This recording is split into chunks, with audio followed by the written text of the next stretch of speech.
ਵਾਹਿਗੁਰੂ ਜੀ ਕਾ ਖਾਲਸਾ ਵਾਹਿਗੁਰੂ ਜੀ ਕੀ ਫਤਿਹ। ਅੱਜ ਆਪਾਂ ਗੱਲ ਕਰਾਂਗੇ ਸਿੱਖ ਰਾਜ ਤੇ ਸ਼ੇਰੇ ਪੰਜਾਬ ਦੇ ਚੌਥੇ ਭਾਗ ਬਾਰੇ। ਅੰਗਰੇਜ਼ਾਂ ਨਾਲ ਸੁਲ੍ਹਾ ਹੋ ਜਾਣ ਤੇ ਕੁਝ ਸਮੇਂ ਵਾਸਤੇ ਸ਼ੇਰੇ ਪੰਜਾਬ ਚੜ੍ਹਦੇ ਵੱਲੋਂ ਬੇਫਿਕਰ ਹੋ ਗਏ।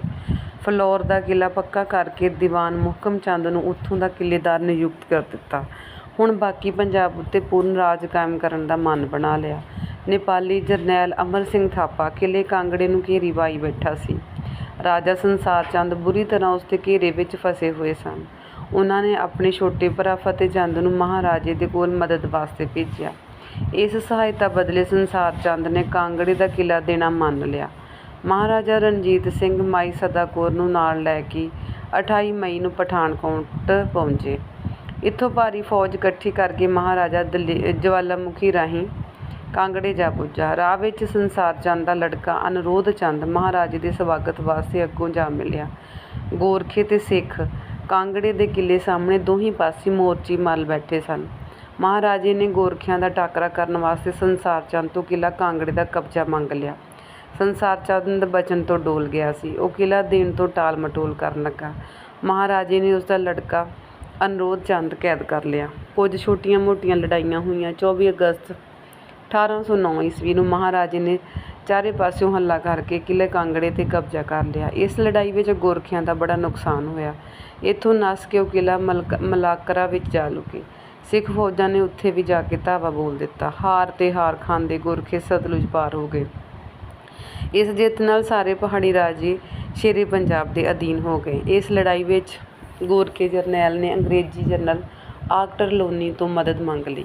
ਮਗਰਲੇ ਨੇ ਗਵਰਨਰ ਜਨਰਲ ਤੋਂ ਪੁੱਛਿਆ ਕਿ ਉਹ ਸ਼ੇਰੇ ਪੰਜਾਬ ਦੇ ਵਿਰੁੱਧ ਮਦਦ ਦੇਣ ਨਾ ਕਰ ਦਿੱਤੀ। 24 ਸਤੰਬਰ 1809 ਈਸਵੀ ਨੂੰ ਮਹਾਰਾਜੇ ਨੇ ਕਾਂਗੜੇ ਦੇ ਕਿਲ੍ਹੇ ਵਿੱਚ ਸ਼ਾਹੀ ਦਰਬਾਰ ਕਰ ਲਿਆ। ਸਾਰੇ ਪਹਾੜੀ ਰਾਜਿਆਂ ਨੂੰ ਹੁਕਮ ਹੋਇਆ ਕਿ ਉਹ ਸਿੱਖ ਰਾਜ ਦੀ ਈਨ ਮੰਨ ਕੇ ਨਜ਼ਰਾਨੇ ਤਾਰਨ ਵਾਸਤੇ ਹਾਜ਼ਰ ਹੋਣ। ਕਾਂਗੜਾ, ਚੰਬਾ, ਨੂਰਪੁਰ, ਕੋਟਲਾ, ਸ਼ਾਹਪੁਰ, ਜਸਰੋਟਾ, ਬਸੋਲੀ, ਮਾਲ, ਕੋਟ, ਜਸਵਾ, ਸੀਬਾ, ਗੋਲੇਰ, ਮੰਡੀ, ਸੁਕੇਤ, ਕੁੱਲੂ, ਦਤਾਰਪੁਰ ਆਦਿ ਪਹਾੜੀ ਰਿਆਸਤਾਂ ਦੇ ਰਾਜਿਆਂ ਨੇ ਦਰਬਾਰ ਵਿੱਚ ਹਾਜ਼ਰ ਹੋ ਕੇ ਨਜ਼ਰਾਨੇ ਤਾਰੇ ਤੇ ਖੁਸ਼ੀ ਨਾਲ ਮਹਾਰਾਜੇ ਦੀ ਅਧੀਨਗੀ ਵੀ ਮੰਨ ਲਈ। ਸਰਦਾਰ ਦੇਸਾ ਸਿੰਘ ਮਜੀਠੀਏ ਨੂੰ ਇਸ ਇਲਾਕੇ ਦਾ ਗਵਰਨਰ ਬਣਾ ਦਿੱਤਾ ਗਿਆ। ਕਿਲ੍ਹਾ ਕਾਂਗੜੇ ਵਿੱਚ ਖਾਲਸਾ ਫੌਜ ਨਿਯਤ ਕਰ ਦਿੱਤੀ ਗਈ। ਦੀਵਾਨ ਮੁਹਕਮ ਚੰਦ ਨੂੰ ਫਿਰ ਕਿਲ੍ਹਾ ਫਲੌਰ ਵਿੱਚ ਭੇਜ ਦਿੱਤਾ ਗਿਆ। ਕਰੋੜਾ ਸਿੰਘੀਆਂ ਮਿਸਲ ਦਾ ਸਰਦਾਰ ਬਗੇਲ ਸਿੰਘ ਉਹਨਾਂ ਦਾ ਸੁਰਗਵਾਸ ਹੋ ਗਿਆ। ਕਾਂਗੜੇ ਤੋਂ ਮੁੜਦਿਆਂ ਹੋਇਆਂ ਮਹਾਰਾਜੇ ਨੇ ਉਸਦਾ ਇਲਾਕਾ ਹਰਿਆਣਾ ਦੁਆਬਾ ਜਲੰਧਰ ਵਿੱਚ ਸੀ ਉਹਨੂੰ ਜ਼ਬਤ ਕਰ ਲਿਆ ਤੇ ਉਸਦੀ ਵਿਧਵਾ ਸਰਦਾਰਨੀ ਨੂੰ ਗੁਜ਼ਾਰੇ ਵਾਸਤੇ ਥੋੜ੍ਹੀ ਜਿਹੀ ਜਗੀਰ ਦੇ ਦਿੱਤੀ। ਸਰਦਾਰ ਭੂਪ ਸਿੰਘ ਸਿੰਘਪੁਰੀਏ ਦੇ ਵਿਰੁੱਧ ਬਹੁਤ ਸਾਰੀਆਂ ਸ਼ਿਕਾਇਤਾਂ ਪੁੱਜ ਰਹੀਆਂ ਸਨ। ਉਹ ਇਲਾਕਾ ਜ਼ਬਤ ਕਰਕੇ ਉਹਨਾਂ ਨੂੰ ਨਜ਼ਰਬੰਦ ਕਰ ਲਿਆ ਗਿਆ। ਇਹ ਜਿੱਤਾਂ ਪ੍ਰਾਪਤ ਕਰਕੇ ਜਦ ਮਹਾਰਾਜਾ ਵਾਪਸ ਅੰਮ੍ਰਿਤਸਰ ਪਹੁੰਚਦੇ ਆ, ਲਾਹੌਰ ਤੇ ਅੰਮ੍ਰਿਤਸਰ ਸ਼ਹਿਰਾਂ ਵਿੱਚ ਦੀਪਮਾਲਾ ਕੀਤੀ ਜਾਂਦੀ ਹੈ। ਮਹਾਰਾਜੇ ਨੇ ਹਰਿਮੰਦਰ ਸਾਹਿਬ ਮੱਥਾ ਟੇਕਿਆ, ਚੜਾਵਾ ਚੜਾ ਕੇ ਸਿੱਖੀ ਸ਼ਰਧਾ ਦਾ ਸਬੂਤ ਵੀ ਦਿੱਤਾ।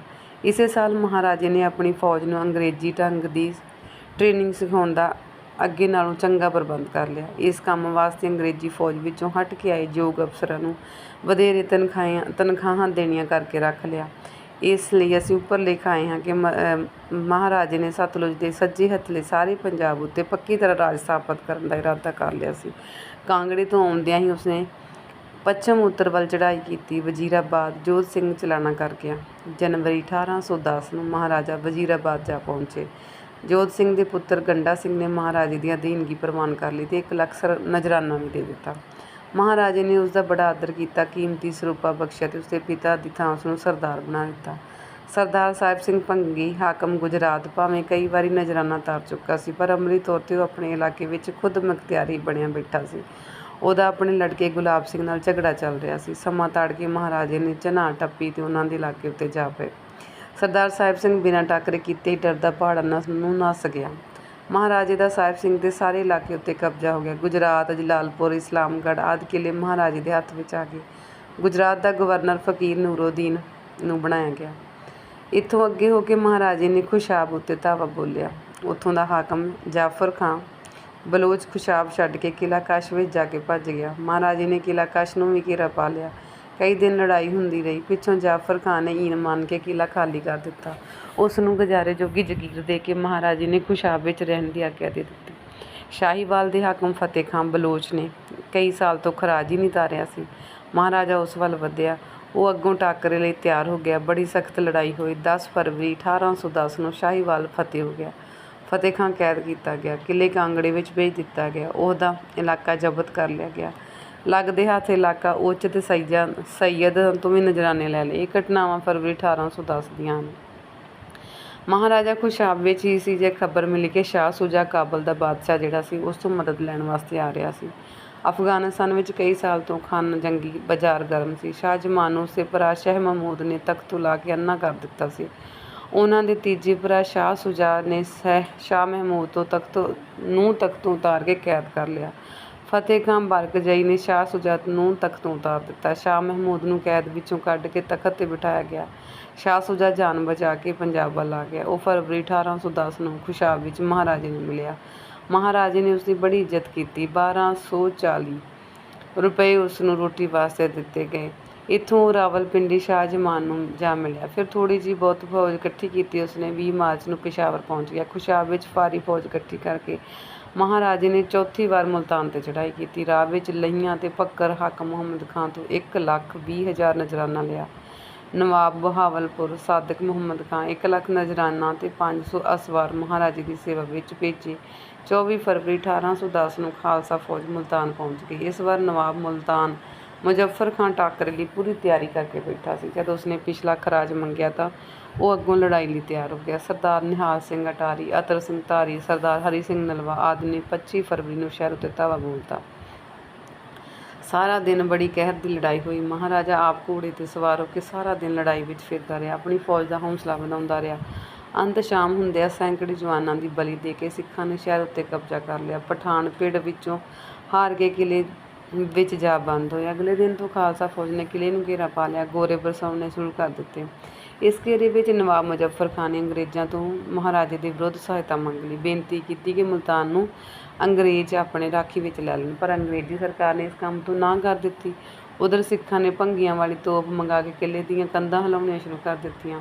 1 ਤੋਂ 25 ਮਾਰਚ ਤੱਕ ਬੜੀ ਸਖਤੀ ਨਾਲ ਲੜਾਈ ਹੁੰਦੀ ਰਹੀ। ਅੰਤ ਸੁਰੰਗਾਂ ਵਿੱਚ ਬਰੂਦ ਦੱਬ ਕੇ ਕਿਲ੍ਹਾ ਉਡਾਉਣ ਦੀ ਖੋਂਦ ਖੁੰਦੀ ਗਈ। ਚੜ੍ਹੇ ਅਪ੍ਰੈਲ ਇੱਕ ਦਿਨ ਸੁਰੰਗਾਂ ਦੇ ਬਰੂਦ ਅੱਗ ਦੇ ਕੇ ਕਈ ਥਾਵਾਂ ਤੋਂ ਕਿਲ੍ਹੇ ਦੀ ਕੰਧ ਉਡਾ ਦਿੱਤੀ। ਕੰਧ ਦੇ ਪੱਥਰ ਵੱਜਣ ਨਾਲ ਧਾਵਾ ਬੋਲਣ ਲਈ ਨੇੜੇ ਖੜ੍ਹੇ ਬਹੁਤ ਸਾਰੇ ਸਿੱਖ ਸਰਦਾਰ ਤੇ ਸਿਪਾਹੀ ਵੀ ਜ਼ਖਮੀ ਹੋ ਗਏ। ਸਰਦਾਰ ਅਤਰ ਸਿੰਘ ਧਾਰੀ ਨੂੰ ਤਾਂ ਇੰਨੀਆਂ ਸੱਟਾਂ ਲੱਗੀਆਂ ਕਿ ਉਸੇ ਵੇਲੇ ਅਕਾਲ ਚਲਾਣਾ ਕਰ ਗਏ। ਸਰਦਾਰ ਨਿਹਾਲ ਸਿੰਘ ਅਟਾਰੀ, ਹਰੀ ਸਿੰਘ ਨਲਵਾ ਵੀ ਡਾਢੇ ਫੱਟੜ ਹੋਏ, ਪਰ ਜਾਨੋਂ ਬਚ ਗਏ। ਇਹ ਵੇਖ ਕੇ ਸਿੰਘਾਂ ਨੂੰ ਇੰਨਾ ਜੋਸ਼ ਆਇਆ ਕਿ ਉਹ ਜਾਨ ਦੀ ਪਰਵਾਹ ਨਾ ਕਰਦੇ ਹੋਏ ਤਲਵਾਰਾਂ ਧੂ ਕੇ ਕਿਲ੍ਹੇ ਵਿੱਚ ਜਾ ਵੜੇ। ਵੇਂਦਿਆਂ ਲੋਥਾਂ ਦੇ ਢੇਰ ਲੱਗ ਗਏ। ਜਦ ਜਿੱਤ ਦੀ ਕੋਈ ਆਸ ਨਾ ਰਹੀ ਤਾਂ ਨਵਾਬ ਮੁਜ਼ੱਫਰ ਖਾਂ ਨੇ ਚਿੱਟਾ ਝੰਡਾ ਖਲਾ ਕਰ ਦਿੱਤਾ। ਉਹਨੇ ਆਪਣੇ ਵਕੀਲ ਭੇਜ ਕੇ ਮਹਾਰਾਜੇ ਕੋਲ ਭੁੱਲ ਦੀ ਮਾਫ਼ੀ ਮੰਗੀ। ਜੰਗ ਦਾ ਖਰਚ, ਪਿਛਲਾ ਖਰਾਜ ਤੇ ਨਜ਼ਰਾਨਾ ਦੇਣਾ ਪ੍ਰਵਾਨ ਕੀਤਾ। ਨਾਲ ਹੀ ਉਸਨੇ ਅਹਿਮਦਨਾਮਾ ਲਿਖ ਦਿੱਤਾ ਕਿ ਉਹ ਆਪਣੇ ਆਪ ਨੂੰ ਕਾਬਲ ਸ਼ਾਹੀ ਦੀ ਥਾਂ ਲਾਹੌਰ ਦਰਬਾਰ ਦਾ ਮਾਤਹਿਤ ਸਮਝੇਗਾ ਤੇ ਲੜਾਈ ਸਮੇਂ ਫੌਜੀ ਮਦਦ ਭੇਜਿਆ ਕਰੇਗਾ। ਉਹਨੇ 1,80,000 ਉਸੇ ਵੇਲੇ ਤਾਰ ਦਿੱਤਾ। ਅੱਗੇ ਵਾਸਤੇ 2.5 ਲੱਖ ਸਾਲਾਨਾ ਖਰਚ ਦੇਣਾ ਪ੍ਰਵਾਨ ਕਰ ਲਿਆ। ਇਹ ਸਾਰਾ ਪ੍ਰਬੰਧ ਕਰਕੇ 14 ਅਪ੍ਰੈਲ 1810 ਈਸਵੀ ਨੂੰ ਮਹਾਰਾਜਾ ਮੁਲਤਾਨ ਤੋਂ ਤੁਰਿਆ। ਉਸ ਦੇ ਲਾਹੌਰ ਪੁੱਜਣ 'ਤੇ ਉਹ ਸਾਰੇ ਸ਼ਹਿਰ ਵਿੱਚ ਖੁਸ਼ੀਆਂ ਮਨਾਈਆਂ ਗਈਆਂ। ਵਜ਼ੀਰਾਬਾਦ ਤੋਂ ਖ਼ਬਰਾਂ ਪਹੁੰਚੀਆਂ ਕਿ ਸਰਦਾਰ ਗੰਡਾ ਸਿੰਘ ਤੇ ਉਸਦੇ ਰਿਸ਼ਤੇਦਾਰ ਜੋਧ ਸਿੰਘ ਦੀ ਜਾਇਦਾਦ ਬਦਲੇ ਝਗੜ ਰਹੇ ਹਨ। ਮਹਾਰਾਜੇ ਨੇ ਹਾਕਮ ਗੁਜਰਾਤ ਖਲੀਫਾ ਨੂਰਦੀਨ ਨੂੰ ਹੁਕਮ ਭੇਜਿਆ ਕਿ ਵਜ਼ੀਰਾਬਾਦ ਜ਼ਬਤ ਕਰ ਲਵੇ। ਖਲੀਫੇ ਨੇ ਹੁਕਮ ਦੀ ਪਾਲਣਾ ਕਰਦਿਆਂ ਵਜ਼ੀਰਾਬਾਦ ਉੱਤੇ ਹਮਲਾ ਕੀਤਾ। ਮਾਮੂਲੀ ਟਾਕਰੇ ਪਿੱਛੋਂ ਦੇ ਕਬਜ਼ੇ ਵਿੱਚ ਆ ਗਏ। ਘਟਨਾ 1800 ਜੂਨ ਦੱਸਦੀ ਹੈ। ਮਹਾਰਾਜੇ ਵੱਲੋਂ ਜੋਧ ਸਿੰਘ ਦੇ ਪੁੱਤਰ ਗੰਡਾ ਸਿੰਘ ਅਮਰੀਕ ਸਿੰਘ ਨੂੰ 10,000 ਸਾਲਾਨਾ ਜਗੀਰ ਦੇ ਦਿੱਤੀ। ਇਸੇ ਸਮੇਂ ਸਰਦਾਰ ਹੁਕਮਾ ਸਿੰਘ ਚਿਮਨੀ ਨੂੰ ਜੰਮੂ 'ਤੇ ਕਬਜ਼ਾ ਕਰ ਲਿਆ। ਉੱਥੇ ਹੀ ਘਰ ਵਿੱਚ ਝਗੜਾ ਪਿਆ ਹੋਇਆ ਸੀ। ਰਾਜਾ ਇੱਕ ਪਾਸੇ ਸੀ ਤੇ ਰਾਣੀ ਦੀ ਰਿਆਸਤ ਦਾ ਮੁਖਤਿਆਰ ਮੀਆਂ ਮੋਤਾ ਦੂਜੇ ਪਾਸੇ। ਬਹਾਦਰਗੜ੍ਹ ਦਾ ਕਿਲ੍ਹਾ ਰਾਣੀ ਰਾਮ ਕੌਰ ਜਿਹੜੀ ਵਿਧਵਾ ਸਰਦਾਰ ਬਗੇਲ ਸਿੰਘ ਦੇ ਕਬਜ਼ੇ ਵਿੱਚ ਸੀ। ਫੌਜੀ ਲੋੜ ਵਾਸਤੇ ਮਹਾਰਾਜੇ ਨੇ ਰਾਣੀ ਤੋਂ ਕਿਲ੍ਹਾ ਲੈ ਲਿਆ ਤੇ ਉਸਨੂੰ ਇੱਕ ਵੱਖਰੀ ਜਗੀਰ ਦੇ ਦਿੱਤੀ। ਮਰਾਕਾ ਜ਼ਿਲ੍ਹਾ ਲਾਹੌਰ ਸਰਦਾਰ ਨਿਧਾਨ ਸਿੰਘ ਹੱਟੂ ਜੋ ਉਸ ਵੇਲੇ ਡਸਕੇ ਦਾ ਹਾਕਮ ਸੀ, ਮੁਲਤਾਨ ਦੇ ਘੇਰੇ ਵਿੱਚ ਬਿਨਾਂ ਪੁੱਛਿਆਂ ਹੀ ਘਰ ਨੂੰ ਆ ਗਿਆ। ਇਸ ਗੱਲੋਂ ਮਹਾਰਾਜਾ ਉਸ ਨਾਲ ਨਾਰਾਜ਼ ਸੀ। ਜਦ ਮਹਾਰਾਜਾ ਅਕਤੂਬਰ ਵਿੱਚ ਰਾਮਨਗਰ ਗਏ ਤਾਂ ਨਿਧਾਨ ਸਿੰਘ ਨੂੰ ਬੁਲਾ ਭੇਜਿਆ, ਪਰ ਉਹ ਹਾਜ਼ਰ ਹੋਣ ਦੀ ਥਾਂ ਕਿਲ੍ਹਾ ਡਸਕਾ ਵਿੱਚ ਆਕੀ ਹੋ ਕੇ ਬੈਠ ਗਿਆ। 17 ਅਕਤੂਬਰ 1810 ਨੂੰ ਮਹਾਰਾਜੇ ਨੇ ਕਿਲ੍ਹੇ ਨੂੰ ਘੇਰਾ ਪਾ ਲਿਆ। 1 ਮਹੀਨਾ ਘੇਰਾ ਪਿਆ ਰਿਹਾ, ਪਰ ਸਰਦਾਰ ਨਿਧਾਨ ਸਿੰਘ ਕਿਲ੍ਹਾ ਖਾਲੀ ਕਰਨ ਵਾਸਤੇ ਤਿਆਰ ਨਾ ਹੋਇਆ। ਤੁਸੀਂ ਮਹਾਰਾਜੇ ਦੇ ਜੀਵਨ ਵਿੱਚ ਇੱਕ ਚੀਜ਼ ਪੜ੍ਹੋਗੇ ਕਿ ਕਈ ਵਾਰ ਉਹਨਾਂ ਮਾਮੂਲੀ ਕਿਲ੍ਹਿਆਂ ਨੂੰ ਕਈ ਦਿਨ ਘੇਰਾ ਪਾਇਆ ਰਹਿੰਦਾ ਸੀ, ਜਿਹੜੇ ਸਖਤ ਹਲਾ ਕਰਕੇ ਇੱਕ ਦਿਨ ਵਿੱਚ ਫਤਿਹ ਕੀਤੇ ਜਾ ਸਕਦੇ ਸਨ। ਇਸ ਦਾ ਕਾਰਨ ਮਹਾਰਾਜੇ ਦਾ ਨਰਮ ਸੁਭਾਅ ਸੀ। ਉਹ ਕਹਿੰਦਾ ਹੁੰਦਾ ਸੀ ਕਿ ਬਿਨਾਂ ਕਾਰਨ ਇਨਸਾਨੀ ਖੂਨ ਨਾ ਡੋਲੋ, ਲੱਗਦੀ ਬਸ ਲੜਾਈ ਤੋਂ ਸੰਕੋਚ ਕਰੋ। ਇੱਕ ਗਹਿਰੀ ਹੱਲੇ ਵਿੱਚ ਹਜ਼ਾਰਾਂ ਗੱਭਰੂ ਮਾਰ ਕੇ ਕਿਲ੍ਹਾ ਫਤਿਹ ਕਰਨ ਦੀ ਥਾਂ ਘੇਰਾ ਜਾਰੀ ਰੱਖ ਕੇ ਕਿਲ੍ਹਾ ਖਾਲੀ ਕਰਵਾ ਲਓ। ਇਸ ਕਰਕੇ ਇੱਥੇ ਘੇਰਾ ਲੰਮਾ ਕੀਤਾ ਗਿਆ। ਪਰ ਨਿਧਾਨ ਸਿੰਘ ਬੜਾ ਸਿਰੜੀ ਸੂਰਮਾ ਸੀ। ਉਹ ਹੁੰਦੇ ਹੋਏ ਤਾਣ ਕਿਲ੍ਹਾ ਖਾਲੀ ਕਰਨ ਲਈ ਤਿਆਰ ਨਾ ਹੋਇਆ। ਤੰਗ ਆ ਕੇ ਇੱਕ ਦਿਨ ਮਹਾਰਾਜੇ ਦੀ ਫੌਜ ਨੇ ਚੱਫੇ ਨੂੰ ਧਾਵਾ ਬੋਲਿਆ। ਭੰਗੀਆਂ ਵਾਲੀ ਤੋਪ ਦੀ ਮਾਰ ਨਾਲ ਕਿਲ੍ਹੇ ਦੀਆਂ ਕੰਧਾਂ ਉੱਡ ਗਈਆਂ। ਨਿਧਾਨ ਸਿੰਘ ਨੂੰ ਕੈਦ ਕਰ ਲਿਆ ਗਿਆ। ਕਿਲ੍ਹੇ ਤੇ ਇਲਾਕਾ ਡਸਕਾ ਸਿੱਖ ਰਾਜ ਵਿੱਚ ਮਿਲਾ ਲਿਆ ਗਿਆ। 1 ਨਵੰਬਰ ਸਰਦਾਰ ਭਾਗ ਸਿੰਘ ਤੋਂ ਹੱਲੋਵਾਲ ਦਾ ਕਿਲ੍ਹਾ ਲੈ ਲਿਆ ਗਿਆ ਤੇ ਉਸਨੂੰ ਗੁਜ਼ਾਰੇ ਜੋਗੀ ਜਗੀਰ ਦੇ ਦਿੱਤੀ ਗਈ। ਇਸੇ ਸਮੇਂ ਪਹਾੜੀ ਰਿਆਸਤਾਂ ਦੇ ਗਵਰਨਰ ਸਰਦਾਰ ਦੇਸਾ ਸਿੰਘ ਮਜੀਠੀਏ ਨੇ ਆਪਣੇ ਇਲਾਕੇ ਦਾ ਦੌਰਾ ਕਰਕੇ ਮੰਡੀ, ਸੁਕੇਤ ਆਦਿ ਰਿਆਸਤਾਂ ਤੋਂ ਪਿਛਲਾ ਰਹਿੰਦਾ ਸਾਰਾ ਖਰਾਜ ਉਗਰਾ ਲਿਆ। ਮਹਾਰਾਜੇ ਨੇ ਉਸਦੀ ਇਸ ਕਾਰਗੁਜ਼ਾਰੀ ਤੋਂ ਖੁਸ਼ ਹੋ ਕੇ ਉਸਨੂੰ ਇਨਾਮ ਵੀ ਦਿੱਤਾ। ਦੂਜੇ ਪਾਸੇ ਦੀਵਾਨ ਮੋਹਕਮ ਚੰਦ ਨੂੰ 5000 ਫੌਜ ਦੇ ਕੇ ਭਿੰਬਰ ਵਾਲੀ ਜਗ੍ਹਾ 'ਤੇ ਭੇਜਿਆ। ਉੱਥੋਂ ਦੇ ਰਾਜਾ ਸੁਲਤਾਨ ਖਾਂ ਨੇ ਟਾਕਰਾ ਕੀਤਾ ਪਰ ਹਾਰ ਗਿਆ। 40,000 ਨਜ਼ਰਾਨਾ ਧਾਰ ਕੇ ਉਸਨੇ ਈਨ ਮੰਨ ਲਈ। ਇੰਨਾ ਹੀ ਸਾਲਾਨਾ ਖਰਾਜ ਦੇਣਾ ਪ੍ਰਵਾਨ ਕਰ ਲਿਆ। ਸੁਲਤਾਨ ਖਾਨ ਦੀ ਤਾਕਤ ਕਮਜ਼ੋਰ ਕਰਨ ਨਾਲ ਬਦਲੇ ਮੋਹਕਮ ਚੰਦ ਨੇ ਭਿੰਬਰ ਰਿਆਸਤ ਦਾ ਕੁਛ ਇਲਾਕਾ ਸੁਲਤਾਨ ਖਾਨ ਦੀ ਰਿਸ਼ਤੇਦਾਰ ਇਸਮਾਈਲ ਖਾਨ ਦੇ ਕਬਜ਼ੇ ਵਿੱਚ ਦਿੱਤਾ। ਇੱਥੋਂ ਅੱਗੇ ਵੱਧ ਕੇ ਦੀਵਾਨ ਤੇ ਸਰਦਾਰ ਹੁਕਮਾ ਸਿੰਘ ਚਿਮਨੀ ਕਿਲ੍ਹਾ ਕਸਕ ਨੂੰ ਘੇਰਾ ਪਾ ਲਿਆ। ਇਹ ਕਿਲ੍ਹਾ ਕਟਾਸ ਚੌਹਾਂ ਸੈਦਨ ਸ਼ਾਹ ਖੇਵੜੇ ਲੂਣ ਦੀ ਖਾਣ ਤੇ ਸਿਰ ਉੱਤੇ ਹੈ। ਕਈ ਦਿਨ ਘੇਰਾ ਪਿਆ ਰਿਹਾ। ਅੰਤ ਹੁਕਮਾ ਸਿੰਘ ਨੇ ਚੌਹਾਂ ਸੈਦਨ ਸ਼ਾਹ 'ਤੇ ਕਬਜ਼ਾ ਕਰਕੇ ਕਿਲ੍ਹੇ ਵਿੱਚ ਜਾਂਦਾ ਪਾਣੀ ਵੀ ਬੰਦ ਕਰ ਦਿੱਤਾ।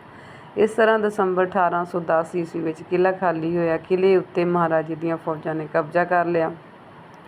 ਉਸਦੇ ਮਾਲਕਾਂ ਨੂੰ ਜਗੀਰਾਂ ਦੇ ਦਿੱਤੀਆਂ ਗਈਆਂ। ਜਿੱਥੋਂ ਦਰਿਆ ਜੇਹਲਮ ਪਹਾੜਾਂ ਵਿੱਚੋਂ ਨਿਕਲ ਕੇ ਮੈਦਾਨ 'ਚ ਆਉਂਦਾ ਸੀ, ਉੱਥੇ ਪਹਾੜੀਆਂ ਉੱਤੇ ਕਈ ਛੋਟੇ ਕਿਲ੍ਹੇ ਸਨ, ਜਿਨ੍ਹਾਂ ਵਿੱਚੋਂ ਕਿਲ੍ਹਾ ਮੰਗਲਾਂ ਸਭ ਤੋਂ ਪੱਕਾ ਹੈ। ਇਹ ਕਿਲ੍ਹਾ ਦਰਿਆ ਜੇਹਲਮ ਦੇ ਕੰਢੇ ਉੱਤੇ ਖਾਲਸਾ ਫੌਜ ਨੇ ਹਮਲਾ ਕੀਤਾ, ਕਿਲ੍ਹੇ ਨੂੰ ਫਤਿਹ ਕਰ ਲਿਆ ਤੇ ਬਾਕੀ ਸਾਰੇ ਬਿਨਾਂ ਟਾਕਰੇ ਕੀਤੇ ਉਹਨਾਂ ਦੇ ਕਾਬੂ ਵਿੱਚ ਆ ਗਏ। ਇੰਨੇ ਚਿਰ ਨੂੰ ਸੰਨ 1811 ਈਸਵੀ ਚੜ੍ਹ ਗਿਆ। ਸਰਦਾਰ ਸਾਹਿਬ ਸਿੰਘ ਭੰਗੀ ਦੀ ਮਾਤਾ ਲਛਮੀ ਦੀ ਬੇਨਤੀ ਮੰਨ ਕੇ ਭੰਗੀ ਸਰਦਾਰ ਦੀ ਭੁੱਲ ਮਾਫ਼ ਕਰ ਦਿੱਤੀ ਗਈ। ਉਸਨੂੰ ਪਹਾੜਾਂ ਵਿੱਚੋਂ ਬੁਲਾ ਕੇ ਬਜਵੰਤ ਦੇ ਇਲਾਕੇ ਵਿੱਚ 1 ਲੱਖ ਮਾਲੀਏ ਸਾਲਾਨਾ ਦੀ ਜਗੀਰ ਦਿੱਤੀ ਗਈ। ਨਿਧਾਨ ਸਿੰਘ ਹੱਟੂ ਨੂੰ ਕੈਦ 'ਚੋਂ ਰਿਹਾ ਕਰਕੇ ਜਗੀਰ ਦਿੱਤੀ ਗਈ। ਆਪਣੀ ਡੋੜ ਚੜ੍ਹਾ ਫੌਜ ਵਿੱਚ ਸਰਦਾਰੀ ਦਾ ਅਹੁਦਾ ਦੇ ਦਿੱਤਾ ਗਿਆ। ਫਤਿਹ ਖਾਂ ਸ਼ਾਹੀਵਾਲ ਨੂੰ ਰਿਹਾ ਕਰਕੇ ਇਲਾਕਾ ਝੰਗ ਤੇ 14,400 ਦੀ ਜਗੀਰ ਦਿੱਤੀ। ਧਰਮਕੋਟ ਵਾਲੇ ਸਰਦਾਰ ਧਰਮ ਸਿੰਘ ਨੂੰ ਜਗੀਰ ਦਿੱਤੀ ਗਈ। ਇਸ ਸਾਲ 2 ਕੰਮ ਵਧੇਰੇ ਹੋਏ। ਸਰਦਾਰਾਂ ਨੂੰ ਜਗੀਰਾਂ ਦਿੱਤੀਆਂ ਗਈਆਂ ਤੇ ਸਿੱਖ ਮਿਸਲਾਂ ਖਤਮ ਕਰਕੇ ਇਲਾਕੇ ਜ਼ਬਤ ਕੀਤੇ ਗਏ। ਉੱਪਰ ਲਿਖੀਆਂ ਜਗੀਰਾਂ ਜਨਵਰੀ ਵਿੱਚ ਦੇ ਦਿੱਤੀਆਂ ਗਈਆਂ। ਮਹਾਰਾਜਾ ਖੇਵੜੇ ਦੀਆਂ ਖਾਣਾਂ ਵੇਖਣ ਗਿਆ ਹੋਇਆ ਸੀ ਜਾਂ ਉਸਨੂੰ ਪਤਾ ਸੀ ਕਿ ਸ਼ਾਹ ਮਹਿਮੂਦ ਦਰਿਆ ਅਟਕ ਟੱਪ ਗਿਆ ਹੈ। ਮਹਾਰਾਜਾ ਰਾਵਲਪਿੰਡੀ ਜਾ ਬੈਠੇ। ਫਕੀਰ ਅਜੀਜ਼ੁਦੀਨ ਨੂੰ ਸ਼ਾਹ ਵੱਲ ਆਉਣ ਦਾ ਕਾਰਨ ਪੁੱਛਣ ਲਈ ਭੇਜਿਆ ਗਿਆ। ਅੱਗੋਂ ਸ਼ਾਹ ਨੇ ਆਪਣੇ ਦੂਤ ਮਹਾਰਾਜੇ ਕੋਲ ਭੇਜ ਦਿੱਤੇ, ਜਿਨ੍ਹਾਂ ਰਾਹੀਂ ਦੋਸਤਾਨਾ ਮਿਲਾਪ ਦੀ ਇੱਛਾ ਪ੍ਰਗਟ ਹੋਈ। ਉਹਨਾਂ ਦੇ ਆਉਣ ਦਾ ਕਾਰਨ ਦੱਸਿਆ ਕਿ ਗਵਰਨਰ ਕਸ਼ਮੀਰ ਦੀ ਸਜ਼ਾ ਦੇਣ ਆਇਆ ਹੈ, ਕਿਉਂਕਿ ਉਸਨੇ ਸ਼ਾਹ ਸੁਜਾ ਦੀ ਮਦਦ ਕੀਤੀ ਸੀ। ਫਰਵਰੀ 1811 ਨੂੰ ਮਹਾਰਾਜਾ ਸ਼ਾਹ ਮਹਿਮੂਦ ਦੀ ਮੁਲਾਕਾਤ ਹੁੰਦੀ ਹੈ। ਆਪਸ ਵਿੱਚ ਮਿੱਤਰਤਾ ਕਾਇਮ ਕਰਨ ਲਈ ਤੋਹਫੇ ਦਿੱਤੇ ਜਾਂਦੇ ਹਨ। ਮਹਾਰਾਜੇ ਨੇ ਵਾਪਸ ਲਾਹੌਰ ਆ ਕੇ ਬਾਕੀ ਮਿਸਲਾਂ ਦੀ ਸਮਾਪਤੀ ਲਈ ਵੀ ਕੰਮ ਆਰੰਭ ਕੀਤਾ। ਟਿੱਕਾ ਖੜਕ ਸਿੰਘ ਨਕਈ ਸਰਦਾਰਾਂ ਦਾ 2 ਤਰ੍ਹਾਂ ਦਾ ਸੀ। ਨਕਈ ਮਿਸਲ ਦਾ ਸਾਰਾ ਇਲਾਕਾ ਸੂਹਣੀਆਂ, ਦੀਪਾਲਪੁਰ, ਸ਼ਰਕਪੁਰ, ਸਤਕਰਾਂ, ਕੋਟ ਕਮਾਲੀਆ, ਗੁਗੇਰਾ, ਜੇਠਪੁਰ ਹਵੇਲੀਆਂ ਆਦਿ 9 ਲੱਖ ਸਾਲਾਨਾ ਮਾਲੀਏ ਦਾ ਟਿੱਕਾ ਖੜਕ ਸਿੰਘ ਨੂੰ ਜਗੀਰ ਦੇ ਵਿੱਚੋਂ ਦੇ ਦਿੱਤਾ ਗਿਆ। ਉਸ ਦਾ ਕਬਜ਼ਾ ਕਰਾਉਣ ਵਾਸਤੇ ਦੀਵਾਨ ਮੋਹਕਮ ਚੰਦ ਨੂੰ ਫੌਜ ਦੇ ਕੇ ਭੇਜਿਆ ਗਿਆ।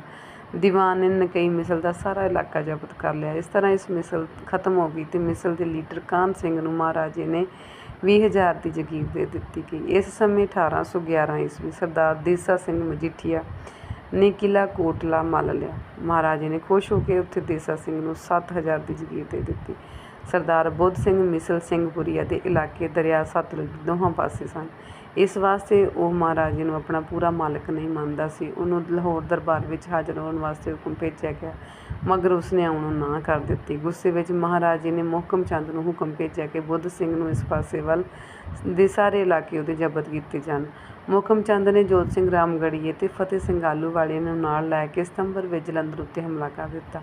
ਕੁਝ ਦਿਨ ਟਾਕਰਾ ਕਰਨ ਪਿੱਛੋਂ ਬੁੱਧ ਸਿੰਘ ਅੰਗਰੇਜ਼ਾਂ ਕੋਲ ਲੁਧਿਆਣੇ ਚਲਾ ਗਿਆ। ਪਿੱਛੋਂ ਜਲੰਧਰ ਤੋਂ ਲੈ ਕੇ ਪੱਟੀ ਤੱਕ ਸਾਰਾ ਇਲਾਕਾ ਸਿੱਖ ਰਾਜ ਵਿੱਚ ਮਿਲਾ ਲਿਆ ਗਿਆ, ਜੋ 3 ਲੱਖ ਸਾਲਾਨਾ ਆਮਦਨ ਦਾ ਸੀ।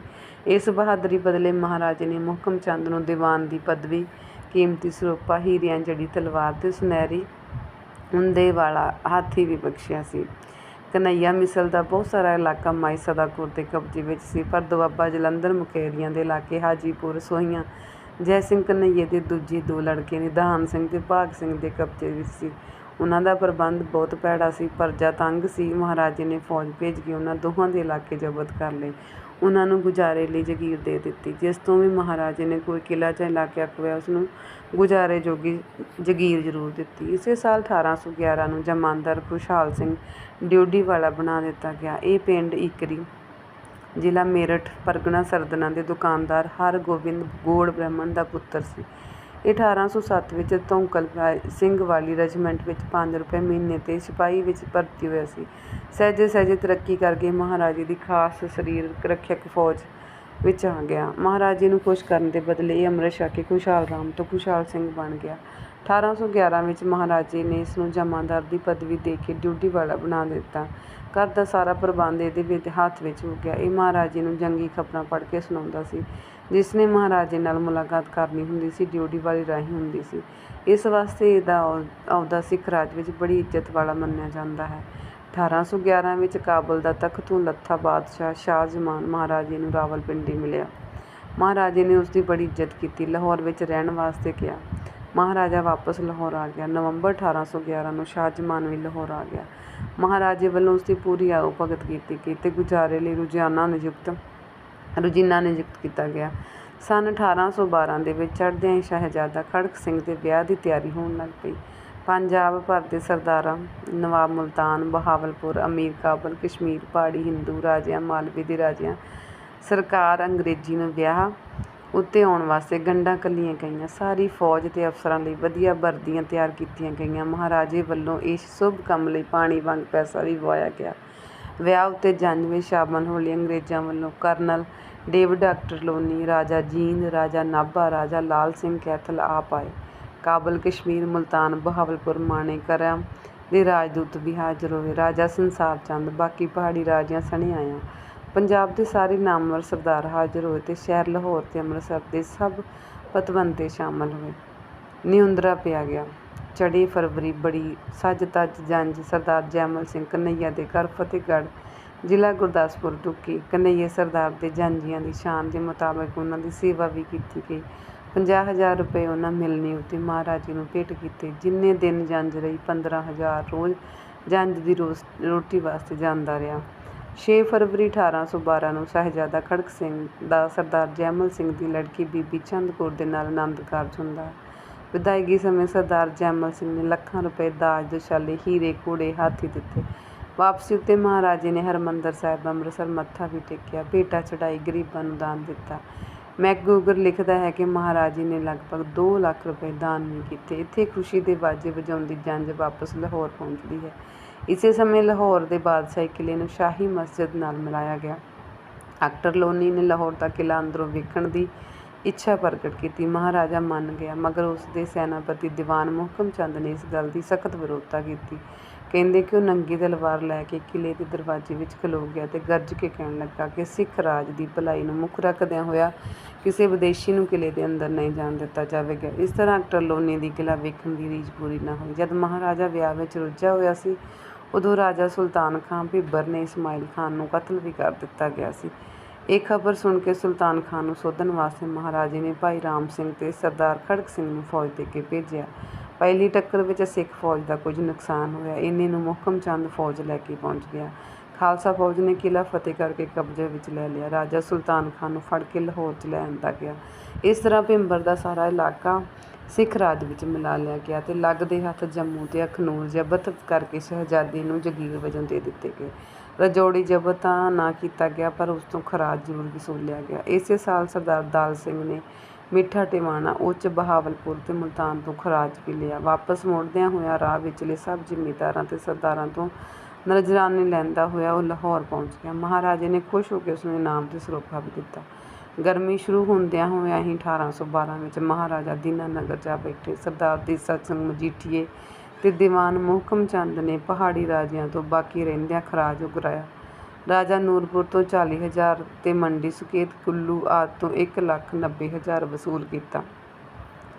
ਅਗਸਤ 1812 ਈਸਵੀ ਵਿੱਚ ਸਰਦਾਰ ਜੈਮਲ ਸਿੰਘ ਕਨ੍ਹਈਆ ਖੜਕ ਸਿੰਘ ਦਾ ਸਹੁਰਾ ਸੀ, ਜਿਹੜਾ ਅਕਾਲ ਚਲਾਣਾ ਕਰਕੇ ਮਹਾਰਾਜੇ ਨੇ ਰਾਮ ਸਿੰਘ ਨੂੰ ਭੇਜ ਕੇ ਉਸਦਾ ਸਾਰਾ ਇਲਾਕਾ ਜ਼ਬਤ ਕਰ ਲਿਆ। ਅੰਮ੍ਰਿਤਸਰ ਦੇ ਸ਼ਾਹੂਕਾਰਾਂ ਕੋਲ ਸਰਦਾਰ ਜੈਮਲ ਸਿੰਘ ਦਾ ਬਹੁਤ ਸਾਰਾ ਧਨ ਵੀ ਜਮ੍ਹਾਂ ਸੀ।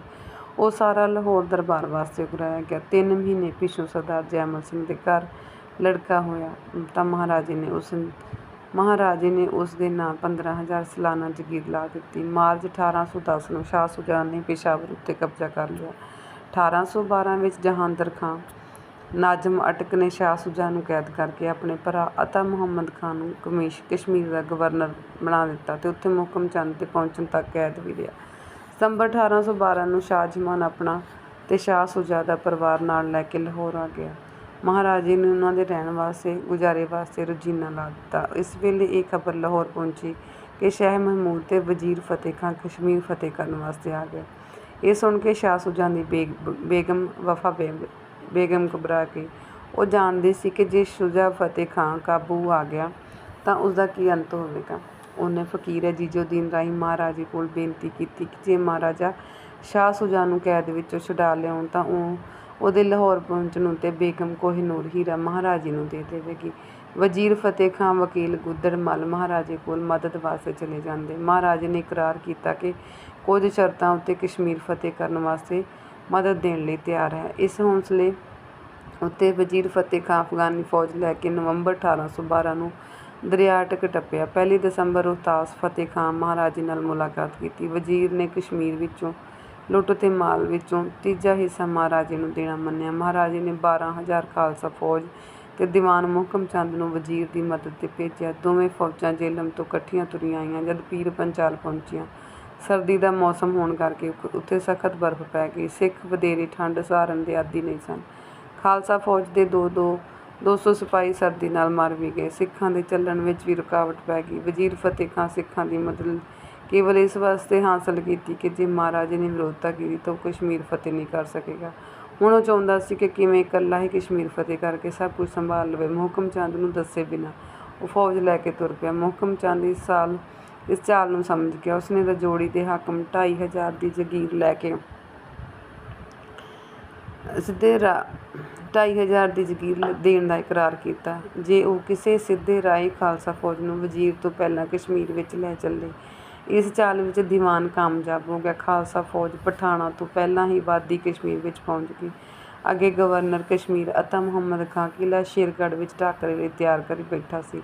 ਦੀਵਾਨ ਦੇ ਹੁਕਮ ਨਾਲ ਜੋਧ ਸਿੰਘ ਕਲਸੀਆ ਤੇ ਸ਼ੇਰਗੜ੍ਹ ਸਰਦਾਰ ਨਿਹਾਲ ਸਿੰਘ ਅਟਾਰੀ ਨੇ ਕਿਲ੍ਹਾ ਸਰਗੜ੍ਹ ਤੇ ਹਰੀ ਪਰਬਤ ਨੂੰ ਘੇਰਾ ਪਾ ਲਿਆ। ਇੰਨੇ ਨੂੰ ਵਜ਼ੀਰ ਫਤਿਹ ਖਾਂ ਦੀ ਵੀ ਫੌਜ ਆ ਗਈ। ਥੋੜ੍ਹਾ ਜਿਹਾ ਟਾਕਰਾ ਕਰਨ ਪਿੱਛੋਂ ਅਤਾ ਮੁਹੰਮਦ ਜ਼ਿਲ੍ਹਾ ਛੱਡ ਕੇ ਨੱਸ ਗਿਆ। ਅਫਗਾਨੀ ਤੇ ਖਾਲਸਾ ਫੌਜ ਕਿਲ੍ਹੇ ਵਿੱਚ ਜਾ ਵੜੇ। ਸ਼ਾਹ ਸੁਜਾ ਕਿਲ੍ਹੇ ਵਿੱਚ ਕੈਦ ਸੀ। ਮਹਾਰਾਜੇ ਵੱਲੋਂ ਦੀਵਾਨ ਨੂੰ ਹੁਕਮ ਸੀ ਕਿ ਸ਼ਾਹ ਸੁਜਾ ਨੂੰ ਛੁਡਾ ਕੇ ਲਿਆਉਣਾ ਹੈ।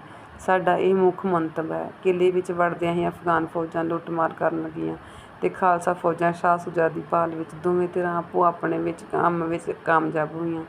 ਸ਼ਾਹ ਸੁਜਾ ਨੂੰ ਦੀਵਾਨ ਮੁਹਕਮ ਚੰਦ ਨੇ ਡੇਰੇ ਵਿੱਚ ਪਹੁੰਚਾ ਦਿੱਤਾ। ਉਹਦੀਆਂ ਹੱਥਕੜੀਆਂ ਬੇੜੀਆਂ ਤੋੜ ਦਿੱਤੀਆਂ ਗਈਆਂ। ਦੀਵਾਨ ਨੇ ਸ਼ਾਹ ਸੁਜਾ ਦੀ ਤਸੱਲੀ ਕਰਾਈ ਕਿ ਮਹਾਰਾਜਾ ਸਾਹਿਬ ਦੇ ਹੁਕਮ ਅਨੁਸਾਰ ਉਸਨੂੰ ਲਾਹੌਰ ਤੇ ਉਸਦੇ ਪਰਿਵਾਰ ਕੋਲ ਪਹੁੰਚਾ ਦਿੱਤਾ ਜਾਵੇਗਾ। ਹੁਣ ਵਜ਼ੀਰ ਤੇ ਦੀਵਾਨ ਵਿੱਚ ਝਗੜਾ ਪੈ ਗਿਆ। ਵਜ਼ੀਰ ਨੇ ਦੀਵਾਨ ਤੋਂ ਸ਼ਾਹ ਸੁਜਾ ਦੀ ਮੰਗ ਕੀਤੀ। ਮਗਰਲੇ ਨੇ ਪਹਿਲੇ ਤੋਂ ਕੀਤੇ ਇਕਰਾਰ ਮੁਤਾਬਿਕ ਲੁੱਟ ਵਿੱਚੋਂ ਤੀਜਾ ਹਿੱਸਾ ਮੰਗਿਆ। ਕੋਈ ਵੀ ਦੂਜੇ ਦੀ ਸ਼ਰਤ ਨੂੰ ਮੰਨਣ ਲਈ ਤਿਆਰ ਨਹੀਂ ਸੀ। ਦੋਵੇਂ ਇੱਧਰ ਉੱਧਰੋਂ ਵੱਖ ਹੋ ਗਏ। ਵਜ਼ੀਰ ਫਤਿਹ ਖਾਂ ਨੇ ਅੱਗੇ ਵੱਧ ਕੇ ਸਾਰੇ ਕਸ਼ਮੀਰ 'ਤੇ ਕਬਜ਼ਾ ਕਰ ਲਿਆ। ਦੀਵਾਨ ਸਣ ਖਾਲਸਾ ਫੌਜਾਂ ਸ਼ਾਹ ਸੁਜਾ ਨੂੰ ਲੈ ਕੇ ਵਾਪਸ ਲਾਹੌਰ ਆ ਗਈਆਂ। ਮਹਾਰਾਜੇ ਨੇ ਸ਼ਾਹ ਸੁਜਾ ਦਾ ਬੜਾ ਆਦਰ ਕੀਤਾ। ਉਸਨੂੰ ਸ਼ਹਿਰ ਅੰਦਰ ਮੁਬਾਰਕ ਹਵੇਲੀ ਵਿੱਚ ਬਸੇਰਾ ਦਿੱਤਾ। ਇਹ ਸਭ ਘਟਨਾਵਾਂ 1813 ਈਸਵੀ ਦੇ ਆਰੰਭ ਦੀਆਂ ਹਨ। ਕਿਲ੍ਹਾ ਅਟਕ ਦਾ ਹਾਕਮ ਜਹਾਂਦਰ ਖਾਂ ਕਸ਼ਮੀਰ ਦਾ ਗਵਰਨਰ ਅਤਾ ਮੁਹੰਮਦ ਦਾ ਭਰਾ ਸੀ। ਜਹਾਂਦਰ ਖਾਂ ਜਾਣਦਾ ਸੀ ਕਿ ਕਸ਼ਮੀਰ ਤੋਂ ਮੁੜਦਿਆਂ ਵਜ਼ੀਰ ਫਤਿਹ ਖਾਂ ਉਸ ਤੋਂ ਵੀ ਬਦਲਾ ਲਵੇਗਾ। ਉਸਨੇ ਵਜ਼ੀਰ ਦੇ ਸ਼ਾਹ ਮਹਿਮੂਦ ਤੋਂ ਡਰਦਿਆਂ ਮਹਾਰਾਜੇ ਕੋਲ ਬੇਨਤੀ ਕੀਤੀ ਕਿ ਜੇ ਮਹਾਰਾਜਾ ਸਾਹਿਬ ਉਸਦੇ ਗੁਜ਼ਾਰ ਜੋਗੀ ਜਗੀਰ ਤੇ ਫੌਜਾਂ ਦੀ ਰਹਿੰਦੀ ਤਨਖਾਹ ਨਿਬੇੜਨ ਲਈ 1 ਲੱਖ ਰੁਪਏ ਉਹਨੂੰ ਬਖਸ਼ ਦੇਣ ਤਾਂ ਉਹ ਅਟਕ ਸਾਰਾ ਖਾਲਸੇ ਦੇ ਹਵਾਲੇ ਕਰ ਦੇਵੇਗਾ। ਮਹਾਰਾਜੇ ਨੇ ਦੋਵੇਂ ਸ਼ਰਤਾਂ ਮੰਨ ਲਈਆਂ। ਜਹਾਂਦਰ ਖਾਨ ਨੂੰ ਵਜ਼ੀਰਾਬਾਦ ਦਾ ਪਰਗਣਾ ਜਗੀਰ ਵਜੋਂ ਦੇ ਦਿੱਤਾ ਤੇ ਉਸਦੀਆਂ ਫੌਜਾਂ ਦੀ ਤਨਖਾਹ ਵੀ 1 ਲੱਖ ਨਿਬੇੜ ਦਿੱਤੀ। ਜਹਾਂਗੀਰ ਖਾਂ ਵਜ਼ੀਰਾਬਾਦ ਆ ਗਿਆ। ਕਿਲ੍ਹਾ ਅਟਕ ਉਸਨੇ ਖਾਲਸਾ ਫੌਜ 'ਤੇ ਕਬਜ਼ਾ ਵਿੱਚ ਦੇ ਦਿੱਤਾ। ਸਰਦਾਰ ਦਇਆ ਸਿੰਘ ਨੂੰ ਅਟਕ ਦਾ ਕਿਲ੍ਹੇਦਾਰ ਬਣਾ ਦਿੱਤਾ ਗਿਆ। ਸ਼ਾਹ ਸ਼ੁਜਾ ਦੀ ਸਹੀ ਸਲਾਮਤ ਆਪਣੇ ਪਰਿਵਾਰ ਵਿੱਚ ਪਹੁੰਚ ਚੁੱਕਿਆ। ਮਹਾਰਾਜੇ ਨੇ ਉਸਦੀ ਆਓ ਭਗਤ ਕਰਨ ਵਿੱਚ ਕੋਈ ਕਸਰ ਨਹੀਂ ਛੱਡੀ। ਕੀਤੇ ਹੋਏ ਬਚਨ ਮੁਤਾਬਕ ਜਦ ਸ਼ਾਹ ਸ਼ੁਜਾ ਤੋਂ ਕੋਹਿਨੂਰ ਹੀਰਾ ਮੰਗਿਆ ਤਾਂ ਉਹ ਟਾਲ ਮਟੋਲ ਕਰਨ ਲੱਗਾ। ਉਸਨੇ ਲੱਗਦੇ ਹੱਥ ਇੱਕ ਹੋਰ ਬੇਵਫਾਈ ਕੀਤੀ ਕਿ ਸਿੱਖਾਂ ਦੇ ਵਿਰੁੱਧ ਵਜ਼ੀਰ ਫਤਿਹ ਖਾਨ ਨੂੰ 2 ਖੱਤ ਲਿਖ ਦਿੱਤੇ। ਜਦ ਮਹਾਰਾਜੇ ਨੂੰ ਇਸ ਗੱਲ ਦਾ ਪਤਾ ਲੱਗਾ ਤਾਂ 2 ਸਿੱਖ ਕੰਪਨੀਆਂ ਨੇ ਸ਼ਾਹ ਸ਼ੁਜਾ ਨੂੰ ਹਵੇਲੀ ਵਿੱਚ ਘੇਰ ਲਿਆ। ਅੰਤ 1 ਜੂਨ 1813 ਈਸਵੀ ਨੂੰ ਸ਼ਾਹ ਸ਼ੁਜਾ ਨੇ ਕੋਹਿਨੂਰ ਹੀਰਾ ਮਹਾਰਾਜੇ ਨੂੰ ਹਵਾਲੇ ਕਰ ਦਿੱਤਾ। ਮਹਾਰਾਜਾ ਜਾਣਦਾ ਸੀ ਕਿ ਸਿੱਖਾਂ ਦਾ ਕਿਲ੍ਹਾ ਅਟਕ ਉੱਤੇ ਕਬਜ਼ਾ ਵਜ਼ੀਰ ਫਤਿਹ ਖਾਂ ਪੋਲੇ ਪੈਰੀਂ ਪ੍ਰਵਾਨ ਨਹੀਂ ਕਰੇਗਾ। ਉਸਨੇ ਅਟਕ ਦਾ ਉਦਾਲਾ ਤਕੜਾ ਕਰਨ ਵਾਸਤੇ ਫ਼ਕੀਰ ਅਜ਼ੀਜ਼ੁੱਦੀਨ ਦੇ ਦੀਵਾਨੀ ਦੇਵੀ ਦਾਸ ਨੂੰ ਫੌਜ ਦੇ ਕੇ ਭਜਾ ਦਿੱਤਾ। ਦੀਵਾਨ ਮੁਹਕਮ ਚੰਦ ਤੇ ਕਰਮ ਸਿੰਘ ਚਾਹਲ ਨੂੰ ਵੀ ਅਟਕ ਪਹੁੰਚਣ ਦੇ ਹੁਕਮ ਭੇਜੇ।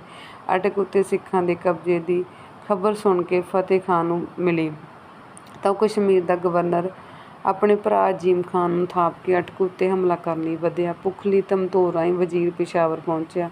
ਮਹਾਰਾਜੇ ਨੂੰ ਕਿਲ੍ਹਾ ਅਟਕ ਖਾਲੀ ਕਰਨ ਵਾਸਤੇ ਕਿਹਾ ਗਿਆ। ਮਹਾਰਾਜੇ ਨੇ ਉੱਤਰ ਲਿਖਿਆ ਕਿ ਪਹਿਲਾਂ ਕਸ਼ਮੀਰ ਦੀ ਲੁੱਟ ਵਿੱਚੋਂ ਹਿੱਸਾ ਦਿਓ, ਫਿਰ ਕੋਈ ਗੱਲ ਹੋਵੇਗੀ। ਹੁਣ ਦੋਵੇਂ ਧਿਰਾਂ ਲੜਾਈ ਵਾਸਤੇ ਤਿਆਰ ਹੋ ਗਈਆਂ। ਵਜ਼ੀਰ ਪਿਸ਼ਾਵਰ ਉੱਠ ਕੇ ਇਲਾਕਾ ਛੱਡ ਕੇ ਆ ਬੈਠਾ। ਇੱਧਰੋਂ ਦੀਵਾਨ ਮੁਹਕਮ ਚੰਦ ਵੀ ਅਟਕ 'ਤੇ ਪਹੁੰਚ ਗਿਆ। ਅਫਗਾਨ ਕਿਲ੍ਹੇ ਨੂੰ ਘੇਰਨ ਵਾਸਤੇ ਅੱਗੇ ਵਧੇ ਤਾਂ ਖਾਲਸਾ ਫੌਜ ਵੀ ਖੁੱਲ੍ਹੇ ਮੈਦਾਨ ਵਿੱਚ ਅੱਗੇ ਵਧੀਆਂ। ਵਜ਼ੀਰ ਦੀ ਮਦਦ ਵਾਸਤੇ ਉਸਦਾ ਭਰਾ ਦੋਸਤ ਮੁਹੰਮਦ ਖਾਂ ਵੀ ਆ ਗਿਆ। ਛੋਟੀਆਂ ਮੋਟੀਆਂ ਲੜਾਈਆਂ ਸ਼ੁਰੂ ਹੋ ਗਈਆਂ।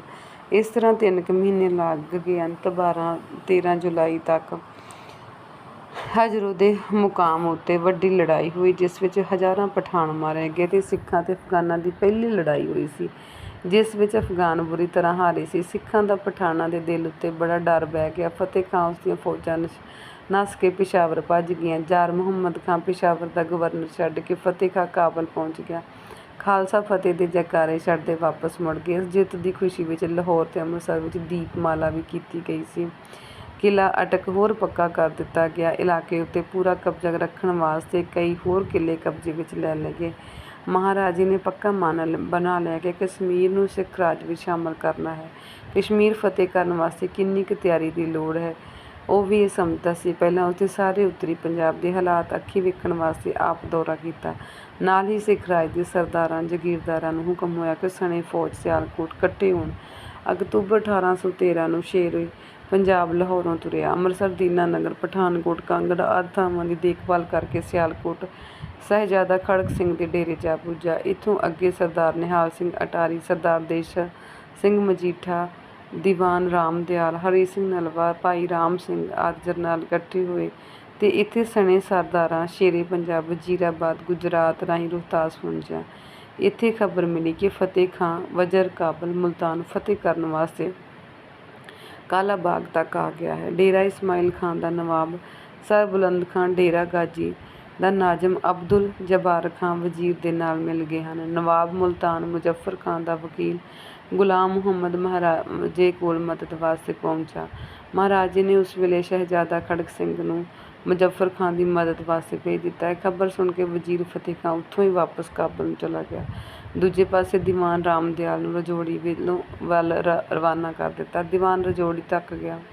ਪੀਰ ਪੰਚਾਲ ਦੀਆਂ ਚੜ੍ਹਾਈਆਂ ਤੋਂ ਉਰੇ ਤੱਕ ਸਭ ਥਾਈਂ ਲੋੜੀਂਦਾ ਪ੍ਰਬੰਧ ਕਰਕੇ ਵਾਪਸ ਆ ਗਿਆ। ਮਹਾਰਾਜਾ ਆਪ ਵੀ ਇੱਥੇ ਹੀ ਵਾਪਸ ਮੁੜ ਪਿਆ ਤੇ 26 ਦਸੰਬਰ ਨੂੰ ਲਾਹੌਰ ਜਾ ਕੇ ਪਹੁੰਚਾ। ਵਾਹਿਗੁਰੂ ਜੀ ਕਾ ਖਾਲਸਾ, ਵਾਹਿਗੁਰੂ ਜੀ ਕੀ ਫਤਿਹ।